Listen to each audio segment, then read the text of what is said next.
Hello class. Last class में हमने देखा था नंबर सिस्टम क्या होता है। लास्ट क्लास में हमने कुछ रूल्स पढ़े थे और उसके बेसिस पर एक्स की वैल्यूज़ निकालना सीखा, सॉल्यूशन सेट सीखा। सॉल्यूशन सेट के अलावा इंटरवल्स बनाना सीखा कि कहाँ इंक्लूड होगा, कहाँ एक्सक्लूड होगा। ये सब बातें हमने सीखी थी, ठीक है ना। तो आज वाली क्लास में इससे रिलेटेड कुछ टॉपिक्स हमने कवर करने हैं। उसके अलावा इसी के जैसे मिसलिनियस के अंदर भी कुछ क्वेश्चंस हैं, उन क्वेश्चंस को भी डील करके चलेंगे। चलो करते हैं पहला क्वेश्चन। ये स्टार्टिंग वाले क्वेश्चन एक्सरसाइज 6.1 से है। इन केस अगर किसी का डाउट था तो यहाँ से क्लियर हो जाएगा। देखो, पहले वाले पार्ट में 5x-3 <7 दे रखा है और लिखा हुआ x इंटीजर है। इंटीजर एग्जैक्ट नंबर्स होते थे, 1 2 3, डेसिमल में नहीं होता था और इन्हीं के नेगेटिव होते थे।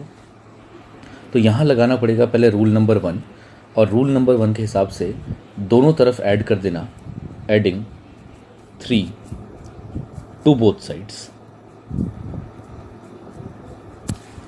अब रिजल्ट क्या होगा चेक करते हैं। 5x-3 + 3 <7 + 3 सॉल्व करने पर 5x वहाँ पर आ गया 10, करेक्ट है। अब इसके बाद रूल नंबर 2 लगाएंगे और रूल नंबर 2 डिवीज़न का था। x की वैल्यू निकालने के लिए मुझे 5 को उधर भेजना पड़ेगा, तो डिवाइड बोथ साइड्स बाय 5।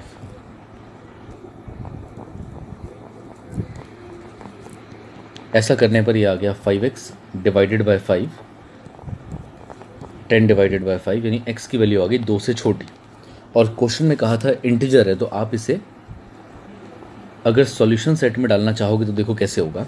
2 से छोटा, 2 से अगला ही इंटीजर, छोटा इंटीजर 1 होगा, फिर 0 होगा, फिर -1, फिर -2, और ऐसे ही करते करते माइनस इन्फिनिटी की तरफ बढ़ जाएगा। क्लियर हो गया। और इसी को अगर मैं इंटरवल फॉर्म में दिखाना चाहूँ तो दो रास्ते हो सकते हैं यहाँ पर। जैसे कि एग्जांपल, क्योंकि लिखा है इंटीजर है तो -इन्फिनिटी से कहाँ तक, 1 तक, जिसके अंदर 1 इंक्लूड होगा। क्लियर हो गया।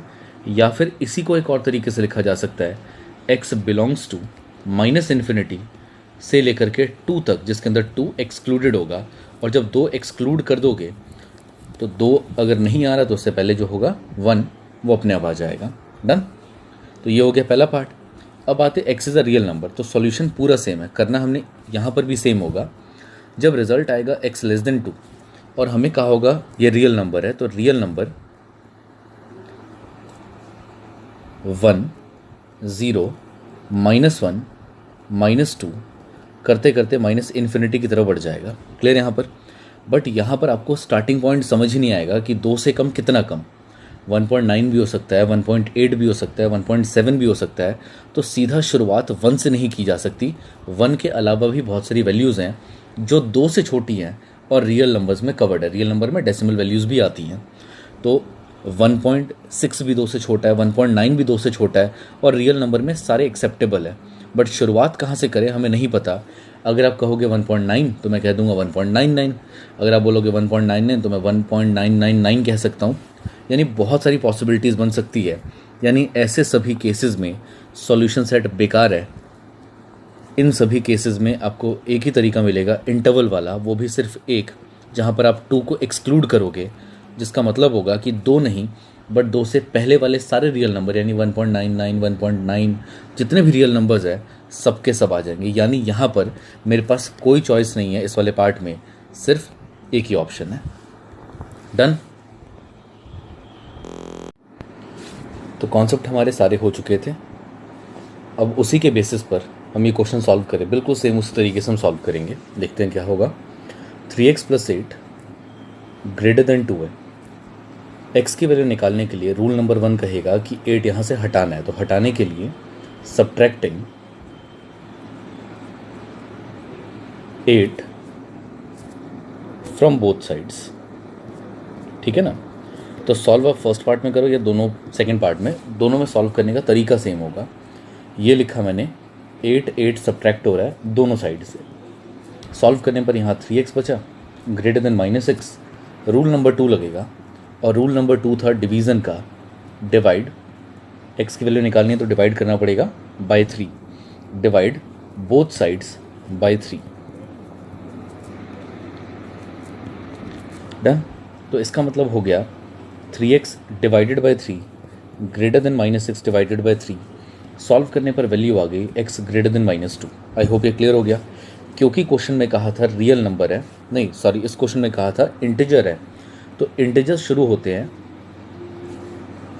-2। अगर मैं नहीं ले सकता, लिखा है ना -2 से बड़ा चाहिए, तो -2 से बड़ा अगला इंटीजर जो होगा वो होगा -1, उससे बड़ा 0, फिर 1, फिर 2, और ऐसे करते करते ये एंडलेस है, इन्फिनिटी पे जाके रुक जाएगा, मतलब इन्फिनिटी पे ख़त्म होना है, इसलिए डॉट डॉट डॉट लगा दिए। अगर मैं इसे इंटरवल फॉर्म में लिखना चाहूँ तो इंटरवल फॉर्म में कैसे लिखा जा सकता है? दो रास्ते, -2 से बड़ा इन्फिनिटी तक, जिसके अंदर -2 नहीं आएगा, एक्सक्लूड का सिंबल है ये, -2 नहीं आएगा, मतलब अगर -2 नहीं आ रहा तो उसके बाद वाला अगला वाला आएगा इन्फिनिटी की तरफ बढ़ते हुए।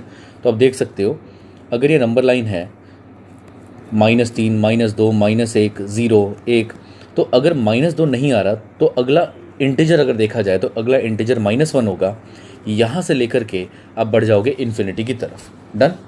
चलो एक ये तरीका, एक और तरीका हो सकता था x बिलोंग्स टू, जब -2 आ ही नहीं रहा तो सीधा सीधा शुरू कर दो -1 से और ले जाओ इसे इन्फिनिटी पर। ये आप इंटीजर में कर सकते हो, ठीक है ना। अब देखते हैं रियल नंबर में क्या फ़र्क पड़ेगा। क्वेश्चन सेम था तो सॉल्यूशन भी सेम आएगा इसका, वापस से x आ जाएगा ग्रेटर देन -2, मतलब यहाँ पर भी आप लिखोगे x बिलोंग्स टू -2 से बड़ा है, करेक्ट है, -2 से बड़ा है। अब देखो रियल नंबर में ना फ़र्क यही होता है कि -2 से बड़ा मतलब ये नहीं कि सीधा जंप में यहाँ कर दूंगा -1 पर, -2 से बड़ा मतलब बीच में यहाँ पर भी बहुत सारी वैल्यूज़ हैं डेसिमल वाली, ठीक है ना, वो भी लेनी है। अब क्योंकि सॉल्यूशन सेट में हमें पता ही नहीं है कि वो कौन सी वैल्यूज़ है, इतनी सारी कौन सी वैल्यूज़ आएंगी डेसिमल में, उसके बाद आप -1, 0 जो मर्जी लिखो, बट यहाँ से शुरुआत कहाँ से करनी वो नहीं पता।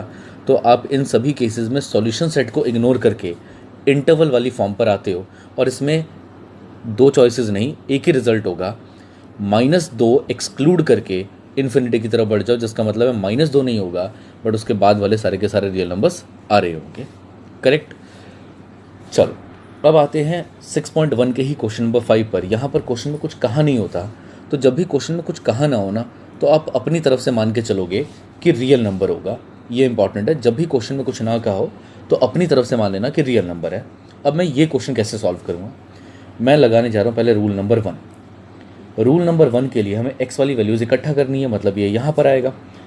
अब मैं ला तो नहीं सकता बट रूल नंबर 1 लगा सकता हूँ, कैसे? Subtracting 5x from both sides. और हमने पढ़ा था रूल नंबर 1 में कि जब भी कोई चीज़ प्लस या माइनस करोगे तो इन इक्वेशन पर साइन चेंज नहीं होगा। आपका ये सेम रिजल्ट आ गया, दोनों साइड बस माइनस कर दिया 5x, यहाँ कैंसिल, यहाँ -x आ गया, +3 <7, करेक्ट। दोबारा मुझे रूल नंबर 1 लगाना पड़ेगा 3 हटाने के लिए, subtracting 3 from both sides. Done. अब ये सॉल्व करने पर रिजल्ट दे रहा है -x +3 -3 <7 -3 -x <4 आ गया। और x की वैल्यू अब निकालनी है हमें। चलो x की वैल्यू निकालने के लिए अब क्या करेंगे, x निकालने के लिए मुझे -1 वहाँ भेजना है। अब मैं रूल नंबर 2 लगा रहा हूँ। भेजने का मतलब या तो दोनों साइड -1 से मल्टीप्लाई कर दो या दोनों साइड -1 से डिवाइड कर दो, ताकि x की वैल्यू निकाली जा सके। अभी -x आ रहा है, हमें x निकालना है। तो रूल नंबर 2 के लिए डिवाइड कर रहा हूँ both sides bye -1, both sides bye -1। और ये बात मैंने लास्ट वीडियो में बता दी थी कि ये बहुत इंपॉर्टेंट हो जाएगा। अगर आप -1 से डिवाइड करोगे, नेगेटिव वैल्यू से डिवाइड करोगे, तो नेगेटिव वैल्यू से डिवाइड करने पर आपको आपके इन इक्वेशन का साइन चेंज करना पड़ेगा। ये बात भूलना मत, ये बहुत इंपॉर्टेंट है, ठीक। हर बार ये आ जाएगा x ग्रेटर देन -4, ठीक। जहाँ आप डिवाइड कर दोगे उसकी स्टेप में साइन चेंज कर देना, अगले स्टेप की वेट मत करना। x ग्रेटर देन आ जाएगा -4, और क्योंकि रियल नंबर है और इंटरवल फॉर्म में आंसर देना है मुझे, तो मैं लिखूंगा -4 से बड़ा, बढ़ते बढ़ते चला जाएगा इन्फिनिटी की तरफ, दोनों एक्सक्लूड होंगे। डन। बट अगर यहाँ इक्वल टू का सिंबल भी आ रहा होता तो मैं ब्रैकेट चेंज कर देता, इंक्लूड वाला ब्रैकेट लगा देता, बट अभी ऐसा कुछ नहीं है। तो आप एक्सक्लूड वाला ब्रैकेट लगा करके चलोगे, कर्व ब्रैकेट लगाओगे जो कि एक्सक्लूड को शो करता है। चलो डन, ये पहला भी। अब आते इसी एक्सरसाइज का 15th क्वेश्चन। देखो घबराना मत, किसी भी कॉम्प्लिकेटेड क्वेश्चन है और ये तो बहुत आसान है। आपको लेफ्ट साइड पर कुछ नहीं करना क्योंकि सिंपल है ऑलरेडी। राइट साइड पर एलसीएम लेना, 15 लिया, इसको 5 से मल्टीप्लाई और इसको 3 से मल्टीप्लाई। ब्रैकेट्स का ध्यान रखना ताकि साइन की गड़बड़ ना हो, ठीक। अभी कुछ नहीं कर रहे हम, क्रॉस मल्टीप्लिकेशन वगैरह सब बाद में करेंगे, पहले ब्रैकेट खोलो। 25x minus 10 minus 21x plus 9 divided bye 50, correct हो गया। अब समझने की कोशिश करो कि हम यहाँ पे क्या कर सकते हैं। चलो पहले ये वाला सिंप्लीफाई करते हैं। ये आ गया 4 4x और ये आ गया -1, करेक्ट, अपॉन में 50। अब सॉल्व करने के लिए मुझे क्या करना पड़ेगा, देखा जाए तो पहले हमें ये क्रॉस मल्टीप्लाई टाइप करना पड़ेगा। तो आप क्या लिखोगे, पहले रूल नंबर 2 लगाते हुए क्या लिखोगे, मल्टीप्लाइंग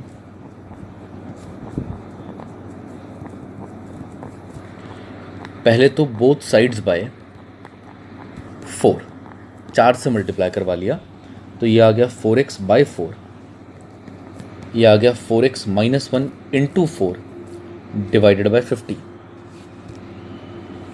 ये पहला पार्ट हो गया। अब 15 एक तो गायब हो गया, अब 15 को भी गायब करना था। तो 15 गायब करने के लिए क्या करोगे, फिर से rule number 2, multiplying both sides bye 15, ठीक। अच्छा, अपने स्कूल के टीचर से आप बात कर लेना इसके बारे में कि क्या बिना ये सब लिखे हुए सीधा सीधा सॉल्व कर सकते हैं, क्योंकि एनसीईआरटी के अंदर ये सब लिखा हुआ है, इसलिए मैं भी लिखवा करके चल रहा हूँ। वरना आप अपने टीचर से बात करना कि हम सीधा सीधा मल्टीप्लाई करवा दें, क्रॉस मल्टीप्लाई, तो क्या नंबर कटेंगे, वो एक बार चेक कर लेना, ठीक है, टीचर से बात करके। अभी कितना आ गया, 15x 16x और 4। अब मैं रूल नंबर 1 लगा रहा हूँ x की वैल्यू निकालने के लिए। ये इधर आएगा तो माइनस होना है, तो रूल नंबर 1 लगा रहा हूँ, subtracting 16x from both sides. और ऐसा करने के बाद 15x में से जब 16x माइनस किया यहाँ पर, तो साइन तो चेंज होना नहीं है, सब्ट्रैक्शन में साइन सेम रहता है। ये कैंसिल हो गया, यहाँ -x ये आ गया, डन। फिर से रूल नंबर 2, डिवाइड या मल्टीप्लाई एक ही बात है, डिवाइड बोथ साइड्स बाय -1। फिर वही, अगर माइनस से करोगे तो जैसे ही ये स्टेप लिखा उसी स्टेप के अंदर अंदर साइन चेंज कर देना। सॉल्व करने पर x ग्रेटर देन 4 आएगा, जिसका मतलब है, हमने शुरू में कहा रियल नंबर मानना है, तो जिसका मतलब होगा कि x बिलोंग करेगा। ये बिलोंग का सिंबल होता है, बिलोंग का मतलब कि इसी में से आएगा कोई ना कोई नंबर, इसके अलावा और कोई नंबर नहीं होगा। 4 से बड़ा मतलब 4 टू इन्फिनिटी, डन। ये वाला भी आसान लगा। अब आते हैं मिसलेनियस के क्वेश्चन पर, है तो सेम, और मैंने इस कैटेगरी का नाम आपको बता दिया था कि मिसलेनियस के इस क्वेश्चन में, अच्छा ये लिखा ही हुआ मिसलेनियस, तो हाँ, मिसलेनियस के इस क्वेश्चन में इसे कहते थे डबल इनइक्वालिटी, मतलब 2 इनइक्वालिटीज़ हैं। पहली इनइक्वालिटी है कि ये बीच वाला पार्ट 2 से बड़ा है, और दूसरी इनइक्वालिटी है कि बीच वाला पार्ट 5 से छोटा है। तो मैं इसे 2 पार्ट्स में ब्रेक कर लेता हूँ, एक 2 से बड़ा और एक 5 से छोटा। फिर इसके बाद इसको सॉल्व करने के लिए यहाँ लगा रहा हूँ मैं रूल नंबर 1। कैसे, एडिंग 4 ऑन बोथ साइड्स। तो इधर आ जाएगा, सीधा लिख दूँ 6, और यहाँ तो कैंसिल होकर के 3x बचेगा। अब आ रही आती है रूल नंबर 2 की, डिवाइड करके, dividing both sides by 3। Clear है यहाँ पर, तो 6/3 और यहाँ पर 3x/3। सॉल्व करने पर क्या आंसर देगा, यहाँ 2 आएगा और यहाँ सॉल्व करने पर x आंसर आएगा। मतलब हमारा जो x है it is greater than equal to 2। अभी फ़िलहाल इसको ऐसे छोड़ देना। अब यहाँ पर आते इस पार्ट को सॉल्व करने के लिए रूल नंबर 1 लगा रहा हूँ पहले तो मैं, 4 हटाने के लिए। एडिंग, ऐड करना पड़ेगा ना, क्योंकि 4 उधर जाएगा तो ऐड होगा। एडिंग 4 ऑन बोथ साइड्स, तो ऐड करने पर रिजल्ट आ गया 3x - 4। सीधा लिख देते हैं 3x, और उस तरफ जा करके वो ऐड होके 9 हो जाएगा। फिर वही रूल नंबर 2, रूल नंबर 2 में डिवाइड बोथ साइड्स बाय 3। तो ऐसा करने के बाद ये आ जाएगा 3x divided by 3 less than equal to 9 divided by 3। Final answer is x less than equal to 3, done. अब आपने फाइनल आंसर को कंबाइन करना है, डबल इनइक्वेशन के अंदर ही लेकर के आना है, जैसे आपको क्वेश्चन गिवन था। अब ये देखो ये क्या बोल रहे हैं, एक्स की वैल्यू 2 से तो बड़ी है और 3 से छोटी है, तो आप इंटरवल को इस तरीके से क्लोज करोगे, ये आपका फाइनल आंसर होगा डबल इनइक्वेशन की फॉर्म में। बात समझ आई? इसे मैं कहता हूँ मेथड नंबर 1 कि आपने इसको ब्रेक कर लिया 2 अलग पार्ट्स में और दोनों को सॉल्व करके आंसर निकाला। हम इसे मेथड नंबर 2 से भी सॉल्व कर सकते हैं। मेथड नंबर 2 का मतलब कि मैं बिना अलग अलग किए भी सॉल्व कर सकता हूँ वही क्वेश्चन, बस मेथड नंबर 2 से करके दिखा रहा हूँ, और आगे वाला क्वेश्चन भी हम उसी ट्रिक से सॉल्व करेंगे। देखो कैसे होगा ये। सबसे पहले जब आप इधर से 4 भेजने की कोशिश करोगे तो आप लिखोगे adding 4 on each side of an equation. तो इधर आएगा 2 + 4, इधर आएगा +4 और इधर भी आएगा +4, यानी 4 सब तरफ ऐड करना है। ऐसा नहीं कि सिर्फ एक ही जगह, सब में 4 ऐड कर दिया ताकि ये कैंसिल हो गया, ये चेंज होके 6 हो गया और इधर वाला चेंज होके 9 हो गया। अब आपको x की वैल्यू निकालनी है, तो x की वैल्यू निकालने के लिए यहाँ 3 आ रहा है, dividing each part by 3, each part of in equation by 3। तो 6 divided by 3, 3x divided by 3 and 9 divided by 3 finally solve करके आपको वही आंसर देगा जो हमने पहले निकाला था कि x की वैल्यू 2 और 3 के बीच में फॉल करेगी। डन। तो सजेशन ये है कि मेथड नंबर 2 से करना। इन केस अगर आपको मुश्किल लगे कि मेथड नंबर 2 बिल्कुल आ ही नहीं रहा समझ में सॉल्व की कैसे होगा, तो अलग अलग करना और बाद में दोनों को डबल इन इक्वेशन में जो वैल्यूज़ आएंगी x की 2, उन्हें डबल इन इक्वेशन में चेंज कर देना। चलो अब ये क्वेश्चन था, इसके अंदर सबसे पहले इंपॉर्टेंट, मैं मेथड नंबर 2 लगा रहा हूँ, सबसे पहले इंपॉर्टेंट ये है कि अगर x की वैल्यू निकालनी है जो कि यहाँ पर है, तो 5 को शिफ्ट करो। और 5 को शिफ्ट करने का मतलब होगा कि हमें हर साइड को मल्टीप्लाई करना पड़ेगा 5 से, मल्टीप्लाइंग ईच पार्ट बाय 5, मतलब -15 into 5 less than 3 into x minus 2 by 5, ये तो क्वेश्चन ही था, इंटू 5, और 0 से मल्टीप्लाई करके तो 5 0 ही आ जाना है। ठीक, सॉल्व होने पर ये कैंसिल हुआ, यहाँ आ गया -75, 3, अभी ब्रैकेट नहीं खोल रहे हैं, लेस देन इक्वल टू 0।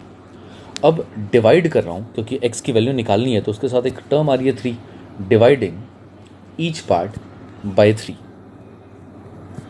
ठीक है, तो 3 से डिवाइड करने पर यहाँ -75 अपॉन में 3 less than question same divide by 3 less than equal to 0 divided by 3।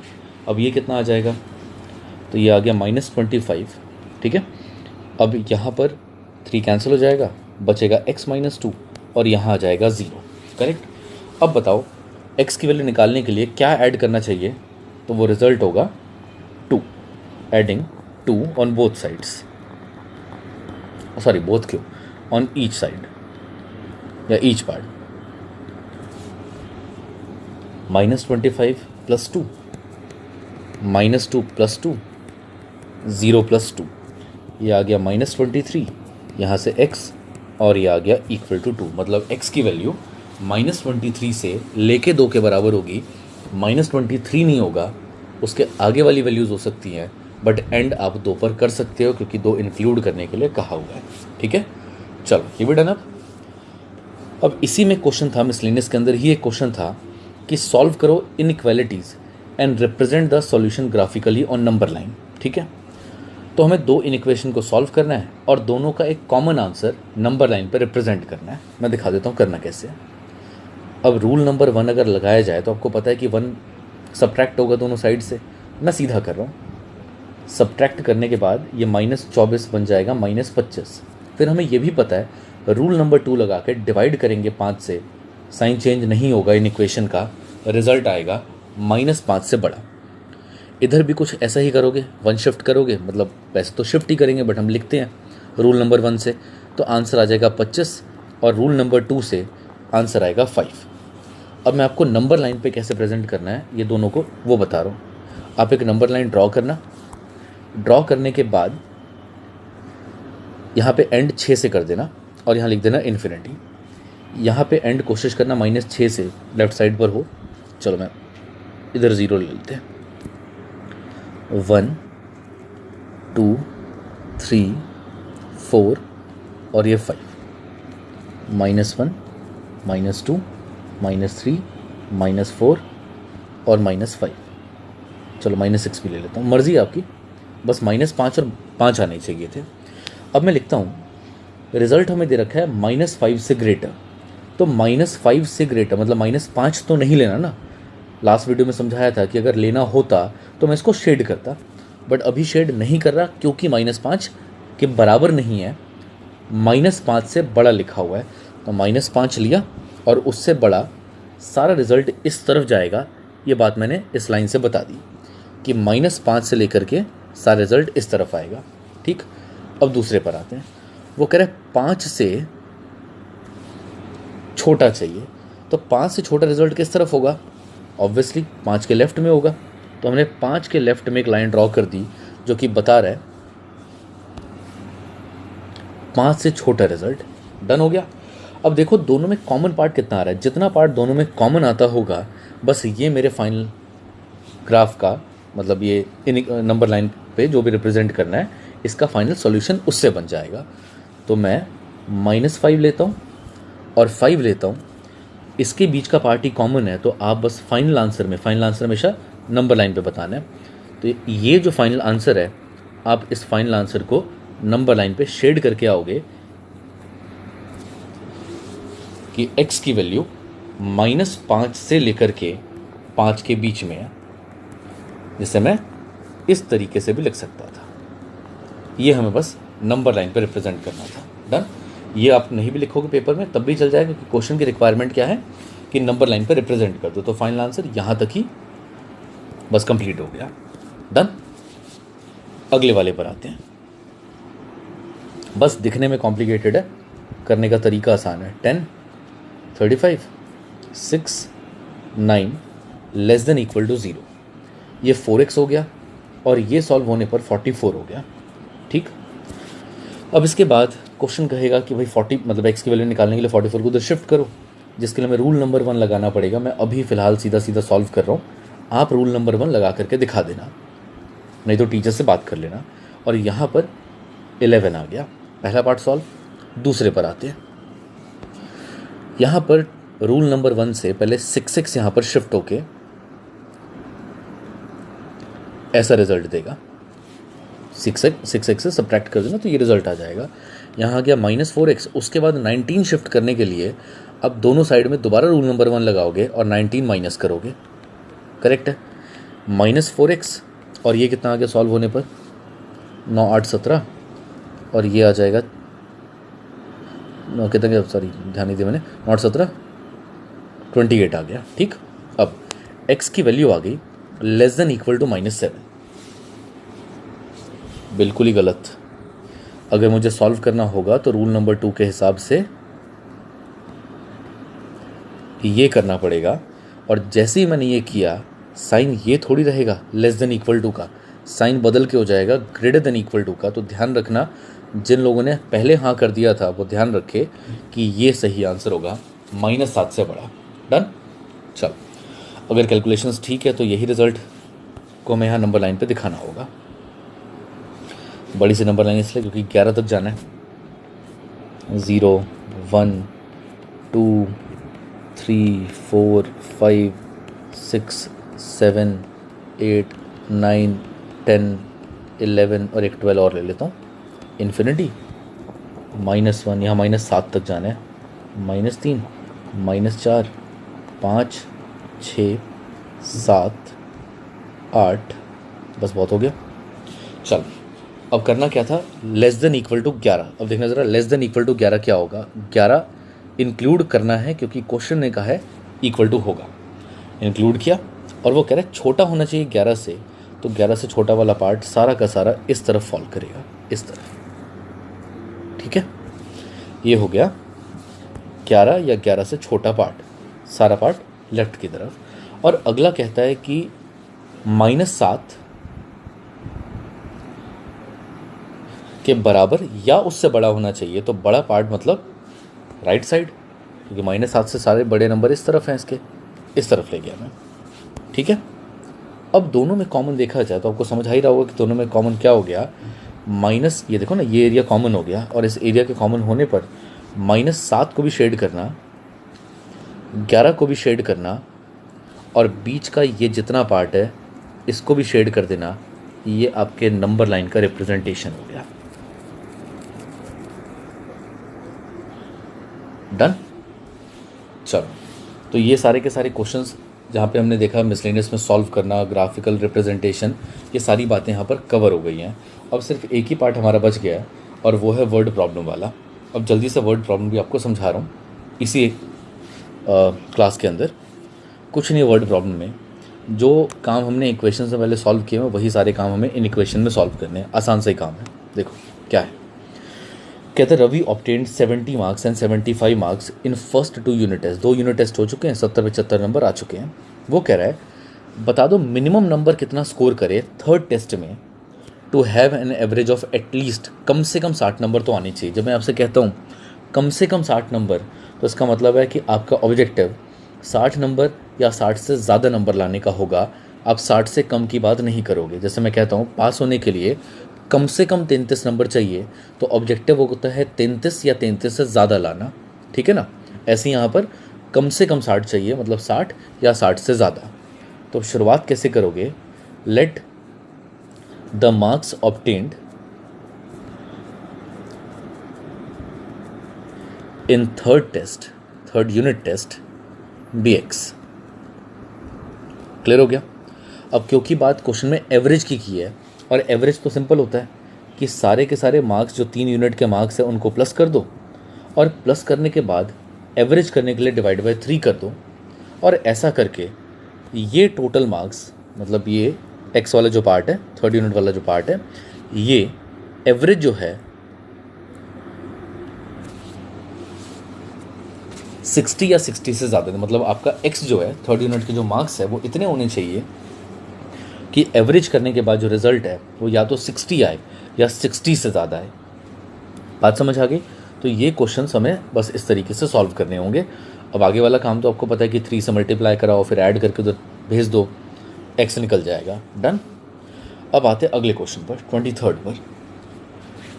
कहते find all the pairs of consecutive odd positive integer both of which are smaller than 10 such that their sum is more than 11। ठीक है ना। तो क्या कहना चाहता है, कह रहा है दो कॉन्जिक्यूटिव का मतलब होता है कि अगर 1 है तो 1 के बाद वाला 3, मतलब 5 भी ऑड नंबर है, 7 भी ऑड नंबर है, बट हमें वो नहीं चाहिए, 1 के इमीडिएट बाद वाला ऑड नंबर चाहिए। अगर मान लो वो नंबर 13 होता तो उसके इमीडिएट बाद वाला नंबर 15 होता। आज समझ आ रही है। और हम देख सकते हैं कि दोनों ऑड नंबर्स में जो गैप होता है, कॉन्जिक्यूटिव ऑड नंबर में जो गैप होता है वो 2 का है, डिफरेंस जो है वो 2 के है। ठीक। तो कॉन्जिक्यूटिव ऑड नंबर्स मुझे चाहिए, पॉजिटिव इंटीजर्स चाहिए, both of which are smaller than 10। Number ऐसे होने चाहिए जो 10 से कम हो, बट उनका सम जो है वो 11 से ज़्यादा होना चाहिए। तो मैं क्या मान रहा हूँ, let the 2 consecutive numbers odd positive integers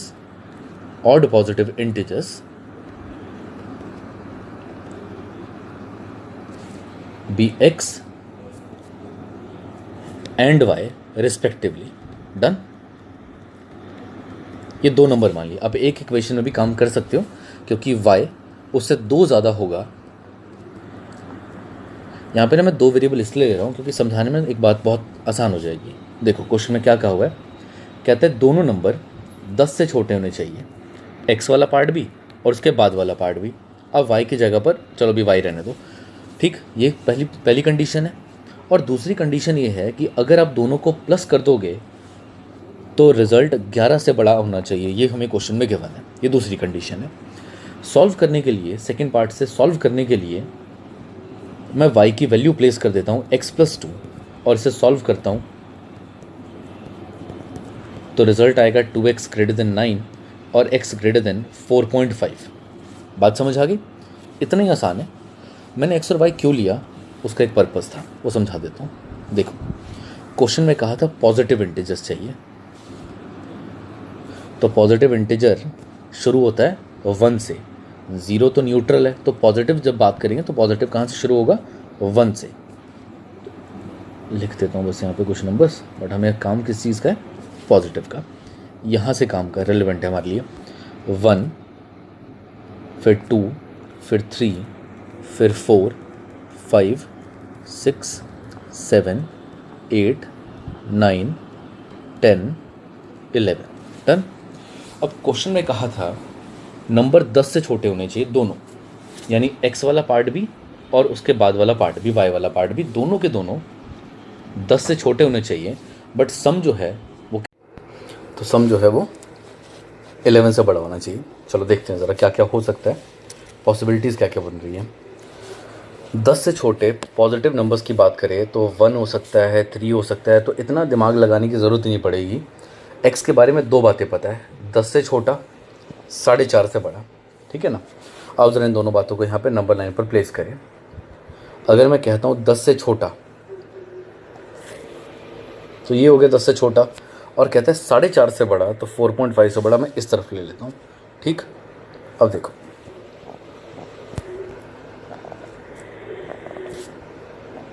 इन दोनों में कॉमन ढूंढो कि 4.5 था ना या 4.5 था ये। इन दोनों में कॉमन ढूंढो कौन कौन से ऑड नंबर्स आ रहे हैं।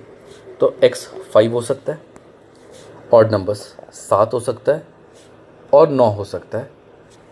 इसके बियॉन्ड नहीं जा सकता, ठीक है ना, क्योंकि क्वेश्चन में x 10 से छोटा था और 4.5 से बड़ा था, तो 4.5 और 10 के बीच में ये नंबर्स आ रहे हैं। अब ज़रा y पर आओ। y क्योंकि इससे 2 आगे था, तो जब x 5 होगा y को 7 होना पड़ेगा, जब x 7 होगा तो y को 9 होना पड़ेगा, और जब ये 9 होगा तो y को 11 होना पड़ेगा। बट क्वेश्चन में कहा हुआ था कि y वाला पार्ट भी, सेकंड वाला नंबर भी 10 से छोटा होना चाहिए। मतलब ये वाला जो पेयर है ये गलत है, सिर्फ 2 पेयर सही हैं, 5 7 वाला और 7 9 वाला। अगर मैं x और y में काम नहीं करता तो इसे आप बाद में कंफ्यूज कर सकते थे कि पता नहीं क्या चल रहा है, इसलिए ये समझाना ज़रूरी था कि हमने सारा फोकस x पे दिया और x से बाद में अपने आप ही y निकल जाएगा। तो 2 पेयर्स आ गए, 5 7 और 7 9, दोनों सही हैं, ठीक। दोनों इस कंडीशन पे पूरे उतरते हैं। ये वाला भी हो गया। अगले पर आते हैं। देखो, क्वेश्चन ये थोड़ा सा बड़ा हो जाता है बट आसान भी है। करना क्या है ज़रा वो समझते हैं। देखो, कहता है the longest side of a triangle is 3 times the shortest side and the third side is 2 centimetre shorter than the longest side. मान लो ऐसा कुछ चल रहा है, ये ट्राइंगल है, ठीक। इस ट्राइंगल में इसका नाम रख दिया हमने शॉर्टेस्ट साइड, इसका नाम रख दिया लॉन्गेस्ट साइड, और थर्ड साइड को क्वेश्चन कह रहा है थर्ड साइड। वाह, क्या नाम रखा है, थर्ड साइड का नाम है थर्ड साइड। तो एक है शॉर्टेस्ट, एक है लॉन्गेस्ट और एक है थर्ड साइड। फिर क्वेश्चन कहता है वो 3 गुना 2 सेंटीमीटर सब कहानी चल रही है। फिर कहता है पेरीमीटर जो है ट्राइंगल का वो कम से कम 61 चाहिए। Find the minimum length of the shortest side. जिसको निकालना हो ना उसको x मान लो। तो मैंने सबसे पहले शॉर्टेस्ट साइड की लेंथ को, let the length of shortest side be x।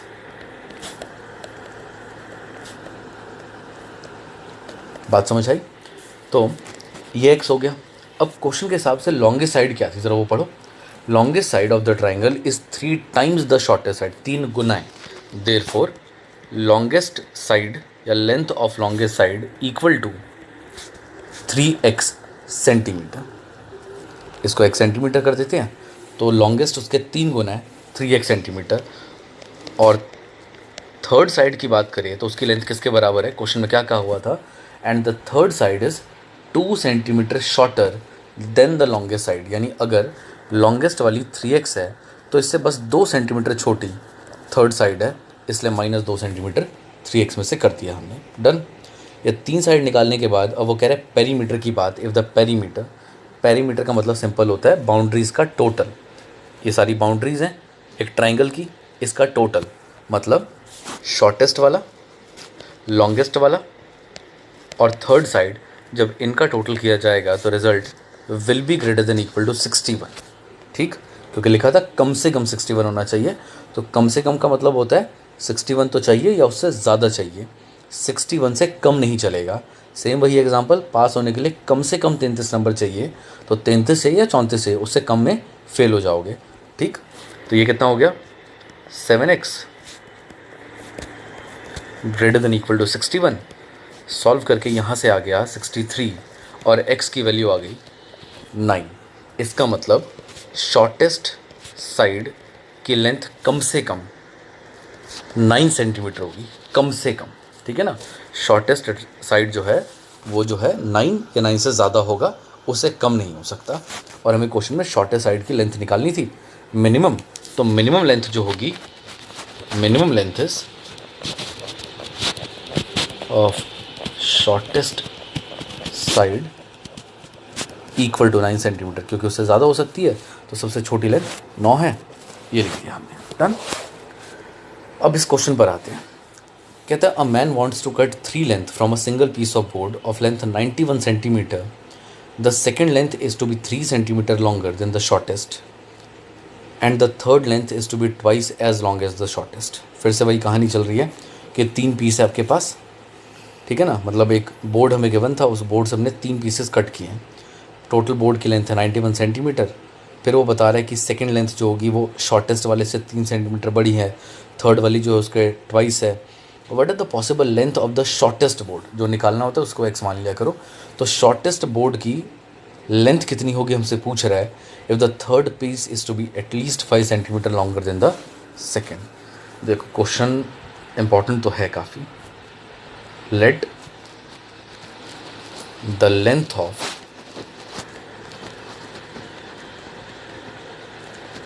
Shortest board भी x।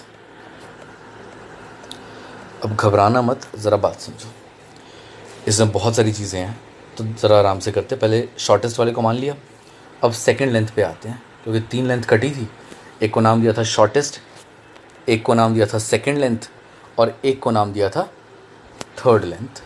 ये 3 लेंथ थी, ये नाम दिए गए, तो शॉर्टेस्ट वाले को हमने x मान लिया। अब आते हैं सेकंड लेंथ पर। क्वेश्चन कह रहा था second length equal to shortest वाले से 3 सेंटीमीटर बड़ी है बस खाली, तो x+3 मान लेना। अगर वो 15 थी तो ये 18 होगी, अगर वो 30 थी तो ये 33 होगी, 3 सेंटीमीटर खाली बड़ी है। अब थर्ड लेंथ की बात करें तो थर्ड लेंथ शॉर्टेस्ट वाले के ट्वाइस थी, मतलब अगर ये x था तो थर्ड वाला उसका ट्वाइस होगा, 2x हो जाएगा।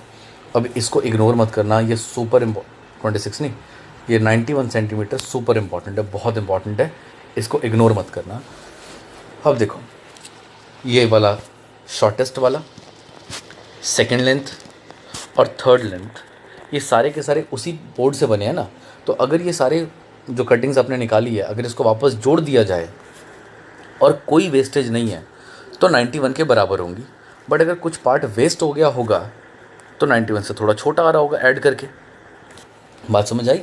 यानी अगर एक गत्ते के आपने 3 हिस्से कर भी दिए होंगे तो उनको जोड़ करके, ठीक है ना, विचार कर दिया मैंने, सपोज़ मैंने गत्ते के 3 हिस्से कर भी दिए, फर्स्ट सेकंड थर्ड, और कोई वेस्टेज नहीं हुई तो वापस तीनों को जोड़ के 91 सेंटीमीटर आएगा, और अगर वेस्टेज हो गई होगी तो जोड़ करके 91 सेंटीमीटर से थोड़ा बहुत कम आ रहा होगा।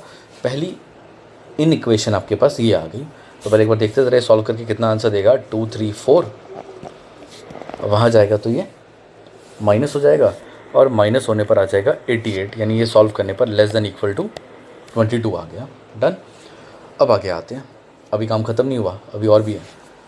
कह रहा है ये भी ध्यान रखना कि थर्ड पीस जो है, यानी इसकी बात कर रहा है, it is to be at least कम से कम 5 सेंटीमीटर लॉन्गर होगा सेकेंड वाले से। अब देखो मान लो ये तीसरे टुकड़े की बात कर रहा हूँ, थर्ड पीस, और यहाँ दूसरे वाले टुकड़े की बात करो सेकंड पीस। वो कह रहे जो तीसरे वाला पीस है ना वो सेकंड वाले पीस से ज़्यादा तो है, ये कम है और वो ज़्यादा है, ठीक है ना, और दोनों में जो डिफरेंस है वो 5 सेंटीमीटर का तो पक्का है। तो अगर मैं 5 सेंटीमीटर छोटे वाले में प्लस कर दूंगा तब जाकर के ये बड़े वाले के बराबर आ जाएगा, या बड़े वाले में से 5 सेंटीमीटर माइनस कर देना तो तब जा कर के छोटे वाले के बराबर आ जाएगा। मैंने एक फ़िलहाल प्लस वाला ऑप्शन उठा लिया है। वो कह रहा है 5 सेंटीमीटर से अगर ज़्यादा होगा, मतलब ये देखो ना, थर्ड पीस जो है सेकंड वाले पीस से ज़्यादा तो है, बट कम से कम कितना ज़्यादा है, क्या लिखा हुआ था, कम से कम कितना ज़्यादा, 5 सेंटीमीटर ज़्यादा, यानी थर्ड पीस इससे भी आगे जा सकता है। ठीक है, मतलब 5 सेंटीमीटर से भी ऊपर हो सकता है। बात समझ आई? अब मैं थर्ड पीस की वैल्यू डाल दूंगा यहाँ पर x+3, second piece sorry third piece डाल दूंगा 2x, ये आ जाएगा x+3, इस तरफ 5 होगा, सॉल्व करने के लिए x इस तरफ आ जाएगा तो 2x माइनस x और वहाँ बचेगा 8, ये आ गया। ये आपका पहला पार्ट था, ये आपका दूसरा पार्ट था, दोनों को कंबाइन कर देना तो ये बता रहा था 8 से तो बड़ा होगा, ये वाला बता रहा था 8 से तो बड़ा होगा, और ये बता रहा था 22 से छोटा होगा। तो यही सब यहाँ लिखा हुआ है। डन, ये रिजल्ट आ गया। ठीक है, चलो कोई डाउट तो पूछ लेना इसमें, आगे आते हैं। बस आज के लिए लास्ट क्वेश्चन है। क्वेश्चन में लिखा हुआ था एक सॉल्यूशन को आपको बस रखना है 68 डिग्री फ़ारेनहाइट 77 डिग्री फ़ारेनहाइट के बीच में। ठीक है ना, मतलब मुझे एक सॉल्यूशन को 68 डिग्री फ़ारेनहाइट और 77 डिग्री फ़ारेनहाइट के बीच में रखना है, इस टेम्परेचर के बीच में रखा जाएगा। बात समझ आई? What is the range in temperature in degree Celsius. वो कह रहा है कि फ़ारेनहाइट तो ठीक है आपको दे दिया, अब इसके बेसिस पर मुझे ये बताओ कि सेल्सियस की फॉर्म में ये रेंज किसके बराबर होगी, और आपको फ़ारेनहाइट से सेल्सियस में चेंज करने का तरीका दे रखा है। तो यहाँ लिखा फ़ारेनहाइट की जगह पर 9/5C + 32 और यहाँ 77 और यहाँ 68। अब तो सॉल्व करके C की वैल्यू निकाल लोगे ना, पहले तीनों से 32 माइनस करवाना, जैसे हम डबल इन इक्वेशन सॉल्व कर रहे थे, फिर 5 से मल्टीप्लाई कराना, फिर 9 से डिवाइड करना, तब जा कर के C की वैल्यू आ जाएगी, और यही हमें रेंज निकाल करके यहाँ पर देनी है। ठीक, वैसे तो एक क्वेश्चन और करवाना था, बट वो क्वेश्चन थोड़ा सा कॉम्प्लिकेटेड है, मतलब थोड़ा सा बस टाइम लगेगा उसमें, तो वो नेक्स्ट वीडियो में कराता हूँ। यहाँ तक का जितना भी है एक बार इसको पढ़ो, देखो, और जो भी डाउट्स होगा वेडनेसडे लेते हैं, नेक्स्ट क्लास में लेते हैं। चलो।